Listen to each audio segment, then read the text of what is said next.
Hello, everyone. This is Julie Parker back again this afternoon. I tried this earlier, and not only did my phone ring, I tried it on my phone, which was probably a mistake. But anyway, my phone rang, and then it overheated, so it stopped midway through. So I don't actually think it gave the entire video that I did. But anyway, I'm back with you now doing another live stream, and I wanted to share a story with you. I don't even think that the story came through in the live stream earlier. So just quickly, I'll share the story with you, and then I'm going to share the tip for today, or the fact for today. As you know, each week I come on and post a fun face reading fact that's pretty interesting. And just to kind of familiarize you with face reading and some of the things that it provides and some of the benefits, some of the interesting pieces about it. Anyway, if you're here with me now live, or if you're watching the replay, I love your likes and hearts and love your comments and questions. So please feel free to comment below. Any questions I'll come back by later to reply or to answer. So for the story that I wanted to share with you, I was speaking a couple weeks ago, I think it was last Sunday, for a really neat group of people.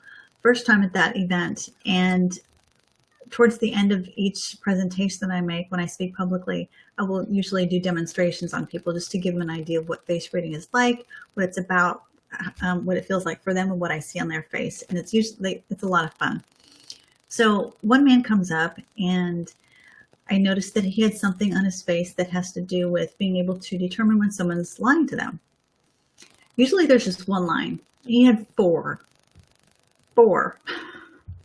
So I said, wow, I mentioned it to him. And then I also mentioned that he was likely not to like having people micromanage him, or prefers to work alone or independently, maybe as a supervisor or as a boss. There's a plane outside. I hope you can't hear that. Anyway, so he responds to me and says he owns his own lie detecting company and has for several years. So I thought, well, that would answer the question why there are 4 lie detector lines on his face, and also why he prefers to work alone. That showed up as well. So it fit perfectly. And the audience, the jaws were dropping. My jaw was dropping. I was really kind of shocked. You never know what's going to come up, so it's always fun. So that was just something I wanted to share with you. And now for today's fact. Are you ready? In Chinese medicine, there's a Chinese organ clock. So each organ of the body has a time of the day or evening, and it's usually a 2-hour window.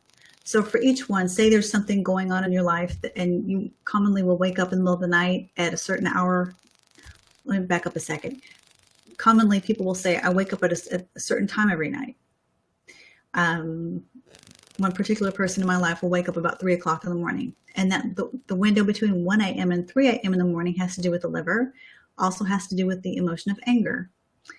So when people come in and they mention that to me, I will ask them, I'll kind of match it up to see if there's something causing them to be angry, or that they're angry about that's not been dealt with, or if there's a liver issue. Sometimes that can be an indication of that as well. Basically, that's where the anger is stored, in the liver. So if you would like information on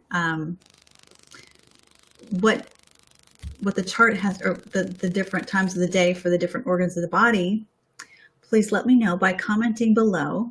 Just put the word chart. Let me see if I've got this in the agenda. I think I do. This one, let's see if this comes up. Oh, here we go. Put the word chart below, and I will send you a copy of the PDF that I created that indicates the hours of the day, which organ of the body, and then the emotions that are associated with that organ. It's an interesting concept. Some people are familiar with it, other people are not, but I'd like to share that with you if that's something you're interested in knowing about. So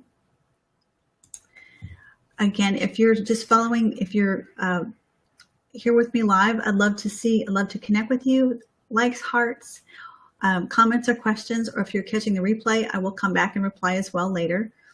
But just wanted to pop on and share that with you, and wish you a fabulous weekend. And let you know I will be here next week as well. I don't think I'm interviewing anybody next week. Those are always fun. I had a great guest this week, one of my favorite people in the world. Hope you saw that one. And anyway, so that's about it. Signing off for now. Have a great weekend, and I'll see you next Friday. Bye.